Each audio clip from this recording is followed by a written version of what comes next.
Good morning all of you. तो कल तक की क्लास में हमने क्या देखा था? हम बात कर रहे थे हमारी पवन के द्वारा जो निर्मित स्थलाकृतियाँ थी उनके बारे में। अभी तक की जितनी भी स्थलाकृतियाँ पढ़ी उन वो सब आपको समझ में आ रही है ना अच्छे से? देखिए, बात हमने की थी कि जो पवन के द्वारा जो अपवर्तनात्मक स्थलाकृतियाँ बनती हैं उसमें हमने काफ़ी सारी स्थलाकृतियों के बारे में देख लिया था। उसी में हमने एक लास्ट में बात की थी वात खिड़की के बारे में, की थी ना। जो वात खिड़की थी वो थी कि जैसे मान लीजिए कि ये कोई एक रेगिस्तान है जिसके अंदर एक चट्टान पड़ी हुई है, डायरेक्ट पवन इसके ऊपर हिट कर रही है और जब हिट करते करते इतना हो गया कि ये जो छेद है इस तरीके से इसमें छेद बन गए पूरी चट्टान में, क्योंकि पूरा जो चट्टान का जो रूप है उसके अंदर बीच बीच में से कहीं तो वो भी तो होगा, कहीं कहीं से वो कमज़ोर भी तो होगी, तो वहाँ जहाँ जहाँ से वो कमज़ोर होती है वहाँ वहाँ से वो टूट जाती है। इस प्रकार की जो संरचना हमें दिखाई देती है वो होती है वात खिड़की।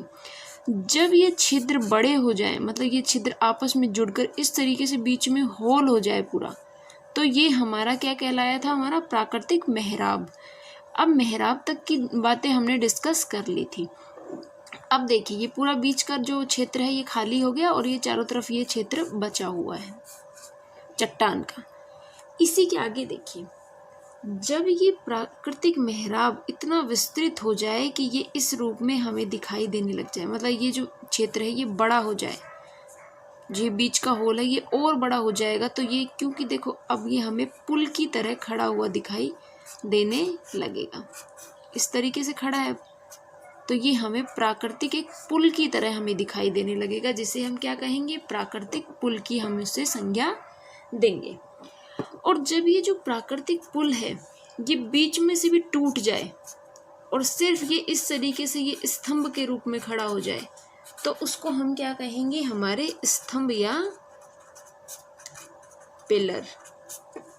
ठीक, जैसे देखिए, हमने सबसे पहले बात की कि एक चट्टान होती है रेगिस्तान के अंदर जो इस तरीके से खड़ी हुई है, लगातार जो पवनें हैं वो इसके ऊपर हिट कर रही हैं और लगातार इसमें जब मतलब पवन जो है आके इसमें लग रही है तो क्या हुआ? उसका दबाव बन रहा है इसके ऊपर, तो बीच बीच में इसमें छेद हमें दिखाई देने लग जाते हैं। जब ये छेद हमें दिखाई देने लगे तो वो एक जाली के आकार के हमें दिखाई देते हैं, जिसे हमने क्या कहा? वो खिड़की की तरह दिखाई देता है, तो उसको नाम दे दिया वात खिड़की। ठीक है, जब ये खिड़की बन गई उसके बाद में जो ये छिद्र थे और बड़े होकर इस प्रकार से एक होल के रूप में हमें दिखाई देने लग गया, तो वो हमारा प्राकृतिक मेहराब कहलाया। और जो ये प्राकृतिक मेहराब, जो ये बीच में जो छिद्र बना था ये और बड़ा हो गया, इस तरीके की संरचना हमें दिखाई देने लगे, तो वो हमारा क्या कहलाता है? प्राकृतिक पुल। पुल की संज्ञा दे दी। और जब इसके ये बीच वाला भाग है बिल्कुल हट गया और सिर्फ ये पिलर पिलर खड़े रह गए, तो उसको हमने क्या कह दिया? स्तंभ या पिलर। समझ में आई इतनी चीज़ कि ये जो सारी स्थलाकृतियाँ हैं ये आपस में एक दूसरे से जुड़ी हुई है। तो प्राकृतिक पुल हो गया, उसके बाद में हमने बात की स्तंभ या पिलर की। देखिए, नेक्स्ट जो आता है वो आता है हमारा भूस्तंभ। भूस्तंभ, यहाँ तक का प्रोसेस पूरा समझ में आ जाना चाहिए आप लोगों को। नेक्स्ट जो आता है हमारा भूस्तंभ। देखिए, मान लीजिए रेगिस्तान के अंदर एक कठोर चट्टान है और उसके नीचे एक कमजोर चट्टान है। एक रेगिस्तान का हिस्सा है और उसके अंदर एक ऊपर जो है कठोर चट्टान है और नीचे की साइड जो है हमारी एक कमजोर चट्टान के रूप में हमें दिखाई दे रही है। अब क्या होता है, इस तरीके की जब संरचना हमें दिखाई देती है तो अब आप लोगों को दिखाई दे रहा होगा कि मरुस्थल के अंदर जब ये एक कठोर चट्टान, कठोर, और ये हो गई हमारी कमजोर, ये जब इस प्रकार की संरचना हमें दिखाई दे रही है तो ये किसकी तरह दिखाई दे रही है? इसको हम कहेंगे भूस्तंभ या फिर डेमोसॉल्स। डेमोसॉइल्स जो इसको बोलेंगे, क्योंकि देखो इसके चारों तरफ जो है मिट्टी का जमाव रहेगा और जो मिट्टी का जो जमाव है उसके जो है इस तरीके से हमें ये संरचना दिखाई देगी। इसको हम क्या कहेंगे? भूस्तंभ। ठीक, इतनी चीज़ समझ में आई। नेक्स्ट जो हम इसमें बात करेंगे, अब हमने कितनी बात कर ली? हमने कि हमारी जो पवन के द्वारा जो अपरदनात्मक स्थलाकृतियाँ थी उनके बारे में हम बात कर रहे थे। हमने सारी चीज़ें पढ़ी थी, यूजेन वगैरह, इनसेलबर्ग, ठीक, प्राकृतिक पुल हो गया, उससे पहले हमने वात खिड़की देखा, ठीक, प्राकृतिक मेहराब देखा, प्राकृतिक पुल हो गया, स्तंभ, पिलर, भू स्तंभ। इतनी चीज़ों में कोई दिक्कत हो तो आप लोग पूछ लीजिएगा। नेक्स्ट जो हमारी संरचनाएं आती हैं वो आती है हमारी निक्षेपणात्मक स्थलाकृतियाँ, पवन की निक्षेपणात्मक स्थलाकृतियाँ। देखिए, पवन की निक्षेपणात्मक स्थलाकृतियाँ, देखिए ये कैसे काम करती है। अब क्योंकि देखो अभी तक जो पवन थी वो अपर्दन कर रही थी, और अपर्दन करने से जो जो स्थलाकृतियाँ हमें टोपोग्राफीज दिखाई दे रही थी उनके बारे में हमने बात कर ली। निक्षेपण का आप लोग मतलब समझते हैं कि उसका मतलब होता है डिपॉजिट, यानी जमा करते हुए चलना। तो पवन के द्वारा मिट्टी का जो जमाव किया जाता है उससे कौन कौन सी स्थलाकृतियाँ हमें देखने को मिलती हैं, अब हम उनके बारे में डिस्कस करेंगे। तो इसमें जो सबसे पहले एक वो स्थलाकृति आती है वो आती है तरंगिका, या इसको तरंग चिन्ह भी कहते हैं, उर्मी का चिन्ह भी हम इसको कहते हैं। देखिए इसमें क्या होता है, जिस दिशा के अंदर पवन का प्रवाह हो रहा है, मान लीजिए ये दिशा है, इस दिशा के अंदर इस तरफ से इस तरफ पवन का प्रवाह हो रहा है, और पवन का जब प्रवाह हो रहा है उस दिशा के अंदर ही लहरदार जो है हमें जमाव देखने को मिले, इस तरीके से जो है मिट्टी का जमाव मिले, बालू जो मिट्टी है उसका इस तरीके से जमाव मिल जाए। ऐसे तो आपने देखी होंगी ये चीज़ें। तो देखिए बालू मिट्टी है, हवा चल रही बहुत तेज, तो वो मिट्टी हमें इस प्रकार से दिखाई नहीं देती है, कई बार लहर के रूप में ऐसे दिखाई देती है, उसी को हम तरंगिका कहते हैं। मान लीजिए कि ये तो जो पवन की जो दिशा है इस तरफ से पवन आ रही है, और जब ये पवन इस तरीके से इस पर गुजरती हुई जा रही है तो ये पीछे की साइड इस तरीके की संरचना हमारे लिए बनाती हुई जाती है। ये चीज़ें तो बहुत कॉमन है, ये हमें हमारे आसपास के क्षेत्र में भी देखने को मिलेगी। ठीक है, आप लोग एक जगह जो है बालू रेत का वो लगाइए, बालू रेत थोड़ी जगह में बिखेरिए, ठीक, फिर उसमें बहुत तेज जब हवा आएगी तो उसमें ऐसे लहर लहर सी संरचना हमें दिखाई देने लग जाती है, उसको हमने क्या कह दिया, तरंगिका। ठीक है, दूसरी जो संरचना आती है इसके अंदर, अब वो आती है लोयस मृदा। लोयस मृदा का निर्माण भी पवन की निक्षेपणात्मक स्थलाकृति के द्वारा ही होती है। देखिए पवन का जो अपवहन होता है, पवन के अपवहन की हमने बात कर ली थी कि अपवहन मतलब अपने साथ उड़ाकर ले जाना। जैसे देखिए बहुत ही महीन महीन छोटे छोटे बालू के कण हैं, बालू की रेत जो होती है ना, आप लोगों को पता होगा कि बालू की रेत कौन सी होती है, जो बहुत छोटे छोटे कण होते हैं, जो चमकीली हमें दिखाई देती है ना, उसको हम बालू रेत बोलते हैं।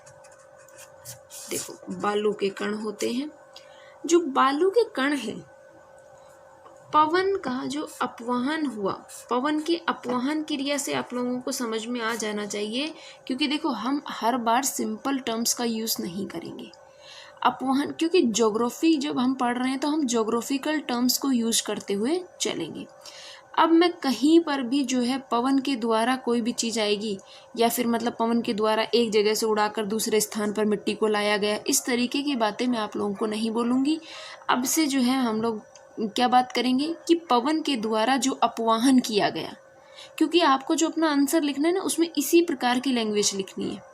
ये नहीं है कि हम सिंपल लिखेंगे पवन जो है एक स्थान से दूसरे स्थान पर उड़ाकर जो है मिट्टी को ले जाती है, और जो उससे जो मृदा का निर्माण होता है वो हमारी लोयस मृदा होती है। नहीं, हम इसके अंदर साइंटिफिक जो हमारी लैंग्वेज है, जो ज्योग्राफी की जो लैंग्वेज है ना, उसको लिखेंगे, साइंटिफिक टर्म्स लिखेंगे इसके अंदर हम ज्योग्राफी के।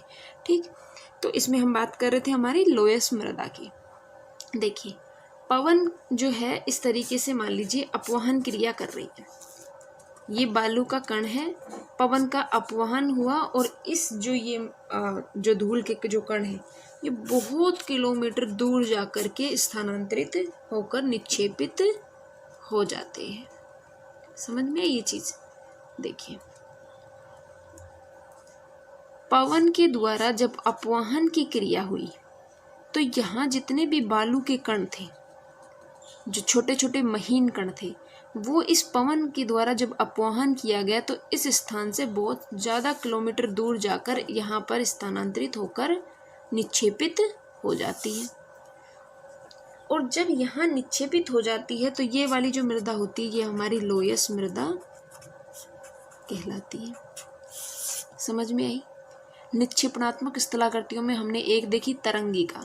जब पवन जो है अपनी दिशा में ऐसे बह रही होती है तो हमें इस तरीके की जो उर्मी का चिन्ह के रूप में हमें जो स्थलाकृति देखने को मिलती है उसे हम तरंगिका कहते हैं। लोयस मृदा की अगर हम बात करें तो जैसे मान लीजिए पवन के द्वारा जब अपवहन क्रिया की गई, अपवहन क्रिया को आप लोग समझ गए होंगे कि अपने साथ उड़ाकर ले जाना, तो जो बालू के जो कण थे वो बहुत लंबी दूरी मतलब कई किलोमीटर दूर जाकर स्थानांतरित होकर निक्षेपित हो जाते हैं, जमा हो जाते हैं। तो वो जो मैदान बना वो हमारी किस प्रकार की मिट्टी का है? लोयस मृदा के रूप में हम उसे देखेंगे। ठीक, इतनी चीज समझ में आई। इसमें जो है फ्रांस के अंदर है एक लोयस मरुस्थल, लोयस गांव का नाम है लोयस, उसके अंदर इस प्रकार की संरचना देखने को मिलती है। ठीक है, अब हमारे आते हैं बालू का स्तूप। इससे तो क्या हुआ, जो ये कण उड़कर गए तो हमारे यहाँ जिस मिट्टी का निर्माण हुआ उसको लोयस मृदा कह दिया। अब हम बात करेंगे हमारे बालू का स्तूप की बात करेंगे। बालू का स्तूप,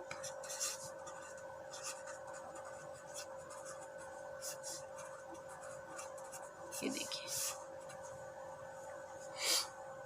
बालू का स्तूप की अगर बात करें, देखिए पवन के द्वारा जब अपवहन किया गया तो जो बालू रेत थी वो एक स्थान से जाकर दूसरे स्थान पर जब निक्षेपित हुई तो वो क्या है, टीले के रूप में जब जमा हो गई तो हमने उसे स्तूप कह दिया। स्तूप तो आप लोग जानते हैं ना, स्तूप का मतलब होता है किसी भी संरचना का इस प्रकार से दिखाई देना।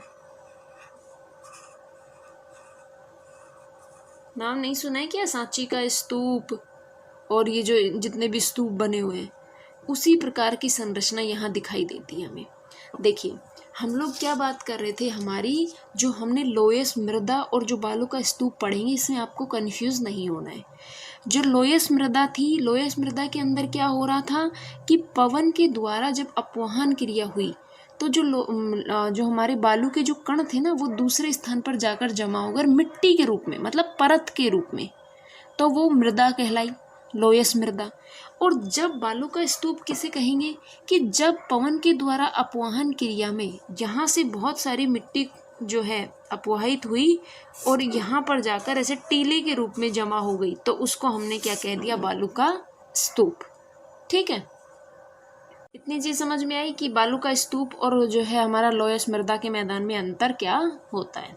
देखिए अब बालू का स्तूप में हम बात करेंगे कि बालू का स्तूप जो होते हैं वो भी दो प्रकार के होते हैं। इसमें दो श्रेणियां होती हैं, एक होती है अनुदैर्ध्य श्रेणी और एक होती है हमारी अनुप्रस्थ श्रेणी। अनुदैर्ध्य और अनुप्रस्थ। सबसे पहले हम बात करेंगे अनुदैर्ध्य। अनुदैर्ध्य का मतलब होता है कि पवन की दिशा की ओर, पवन की दिशा के अनुरूप ही जब बालू का स्तूपों का निर्माण होता है तो उसे हम कहेंगे अनुदैर्ध्य। और जब पवन की दिशा के समकोण पर स्तूप बने तो उसको हम कहेंगे अनुप्रस्थ बालू का स्तूप।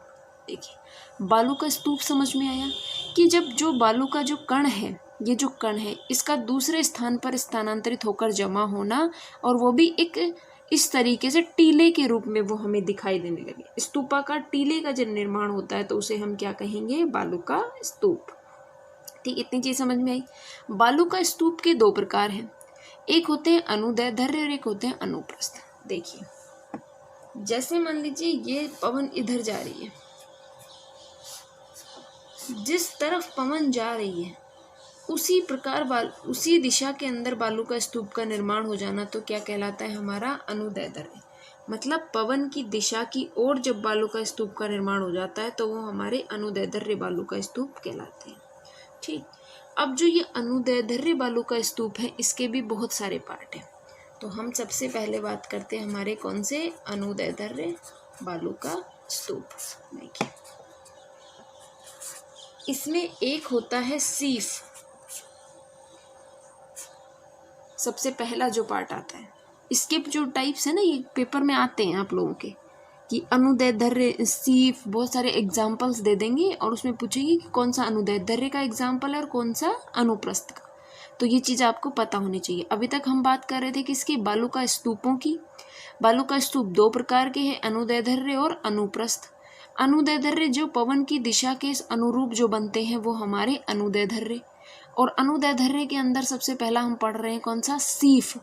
सीफ जो है क्या है, देखिए, सीफ कहते हैं हम जो मोटे बालू के जो कण होते हैं ना, मोटे बालू के जमाव को हम क्या कहते हैं, सीफ। छोटा छोटा अंतर है इन सब के अंदर, लेकिन आप लोगों को ये चीज़ ध्यान रखनी पड़ेगी, क्योंकि ज्योग्राफी के अंदर जो है एक तरीके से आप लोग देखेंगे कि ये एक गेम की तरह चलते हैं। और एक चीज़ याद हो गई ना, तो आप ये समझिए सारी चीज़ें याद हो गई, क्योंकि ये सब लगातार चलता है। देखिए, सीफ का मतलब होता है मोटे बालू के जमाव। बालू का मतलब तो समझ गए ना, बालू, रेत, मिट्टी। जो मिट्टी के जो मोटे जो कण हैं, उनका जब जमाव होता है तो उसे हम सीफ कहते हैं। या फिर हम इसके लिए बात करें कि जो रेतीली मरुस्थलीय भाग में जब पवन प्रवाहित होती है तो अपनी ही दिशा के अनुरूप रेत का जमाव करती हुई चले, तो यानी कॉरिडोर बना दे। जैसे मान लीजिए कि ये पवन का प्रवाह हो रहा है और ये पवन जैसे जैसे प्रवाह हो रही है अपने पास में यहीं पर मिट्टी का जमाव करते हुए चल रही है, और यहीं पर जो है टीले के रूप में ये संरचना बनती जा रही है। तो इसको हमने क्या कह दिया, सीफ। दूसरा जो इसके अंदर आता है हमारा, मतलब ये कॉरिडोर या गलियारे की तरह नहीं बन गया, जैसे इस तरीके से पवन जा रही है तो ये ऐसे गलियारे का जैसा हमें दिखाई देता है। जैसे कारवा जो कहते हैं इसको, बहुत सारी जगह पे कारवा बोलते हैं। कारवा क्या होता है, एक कॉरिडोर ही होता है, जो मार्ग होता है किसी के जाने के लिए। दूसरा इसके अंदर होता है हमारा श्रृंग या पुच्छ। श्रृंग या पुच्छ, देखिए आपको नाम से याद करना है। सीफ मतलब मोटे बालू का जमाव या फिर कॉरिडोर का जब निर्माण होता है तो सीफ कहलाता है। श्रृंग या पूछ, पूछ मतलब देखिए, जब पवन बह रही है, मतलब पवन चल रही है, तब क्या हो, इस तरीके से पवन का इधर प्रवाह हो रहा है,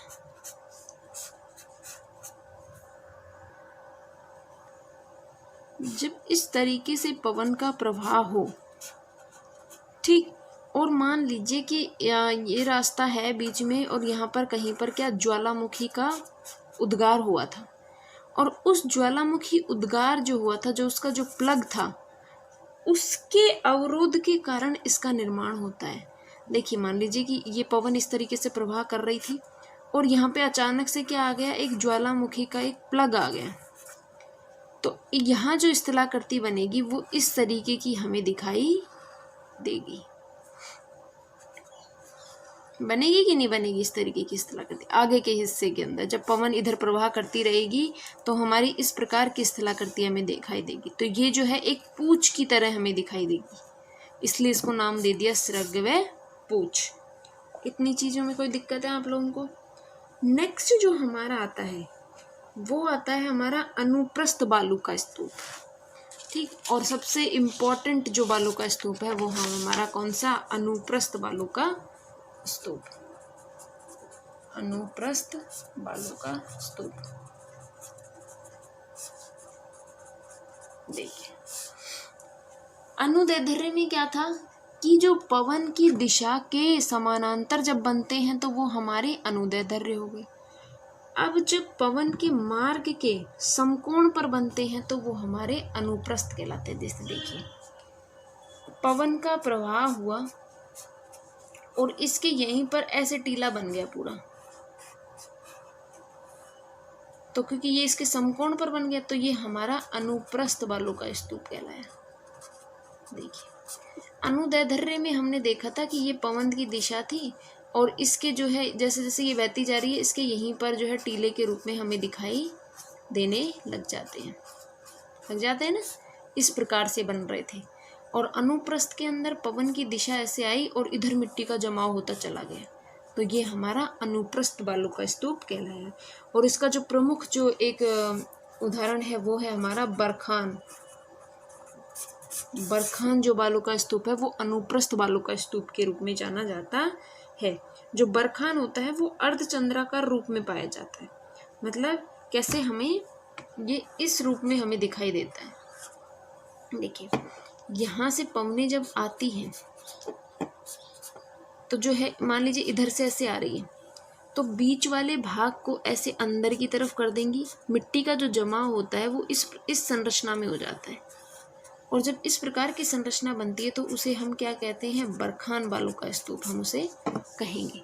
ठीक, इतनी चीज़ों में आप लोगों को कोई दिक्कत है? और इसी के अंदर अगर मान लीजिए अब एक दो छोटे छोटे टर्म्स आते हैं, उनको भी हम देख लेते हैं कि जब झाड़ियों के रूप में स्तूपों का निर्माण हो, झाड़ियों से अगर निर्मित हो तो उसको हम क्या कहेंगे, नेबखा। ठीक, और जो नवचंद्राकार जो स्तूप होते हैं, जो गर्तों के रूप में पाए जाते हैं, उनको हम लूनेट कहते हैं। ठीक, और संसार का सबसे बड़ा मरुस्थल कौन सा है, हमारा सहारा मरुस्थल, जिसके अंदर बरखान जो हमारे बालू का स्तूप है वो पाए जाते हैं। और राजस्थान का जो मरुस्थल है ना, सहारा, जो ये हमारा थार का मरुस्थल, इसके अंदर तो सबसे ज़्यादा अपरदन होता है ना, वो भी बरखान की वजह से ही होता है। जो अनुप्रस्थ बालू का स्तूप होते हैं ये अपरदन क्रिया सबसे ज़्यादा करते हैं। सबसे ज़्यादा मिट्टी की जो कमी आती है वो हमारे अनुप्रस्थ बालू का स्तूपों में आती है। ठीक, तो इतनी चीज़ों में आप लोगों को कोई दिक्कत है कि अनुप्रस्थ और अनुदैर्ध्य और इतनी चीज़ें हम लोगों ने देख ली। अभी तक जो हमने बात की वो हमारी पवन के द्वारा निर्मित कौन कौन सी स्थलाकृतियों की बात कर ली हमने, अपरदनात्मक और निक्षेपणात्मक स्थलाकृतियाँ। आपको अपने आंसर के अंदर सिंपली लिखना है, हर जो है एक स्थलाकृति का नाम लिखेंगे, उसके बारे में 2-3 लाइन लिखेंगे, एक छोटा सा डायग्राम जो है, अगर आप लोगों को नोट्स वगैरह में नहीं मिलते तो आप लोग बुक से देख के बना लीजिएगा। ठीक है, और इसमें जब आप लोग बुक जो है, मैं आप लोगों को बता देती हूँ कि सविंदर सिंह की जो बुक आती है ना, सविंदर सिंह की बुक नो डाउट बहुत अच्छी होती है। मैं भी सविंदर सिंह की बुक पढ़ती हूँ, लेकिन सविंदर सिंह की जो बुक है ना, वो जब आप लोग पढ़ेंगे तो आप लोगों के लिए उसकी लैंग्वेज बहुत टफ होती है, क्योंकि उसमें जो है एक तरीके से जो ज्योग्राफी की जो लैंग्वेज होती है ना, उसी में लिखी। क्योंकि देखिए, सविंदर सिंह की जो बुक है उसको सबसे पहले इंग्लिश में ही लिखा गया था, और जब इंग्लिश को हिंदी में ट्रांसलेट करते हैं तो वो टिपिकल हो जाती है, थोड़ी हार्ड हो जाती है। तो अगर आप लोगों को अच्छा लगे उसमें पढ़ने के लिए तो आप लोग सविंदर सिंह से पढ़िए, बहुत अच्छी बुक है। और उसके अलावा जो है, अगर आप लोगों को मतलब और थोड़ी इजी लैंग्वेज में पढ़ना है तो आप लोग भौतिक भूगोल के नाम से एक एच.एस. शर्मा, कौन सा था, M.L. शर्मा के नाम से, या फिर H.S. शर्मा के नाम से प्रोफेसर हैं, प्रोफेसर H.S. शर्मा के नाम से एक बुक आती है भौतिक भूगोल की, वो आप लोग प्रेफर कर लीजिए। ठीक है, उसमें भी आप लोगों को सारा मैटर मिल जाएगा। तो ये थी हमारी पवन के द्वारा निर्मित स्थलाकृतियाँ। ठीक, आगे की बात जो है हम लोग नेक्स्ट क्लास में करेंगे। धन्यवाद।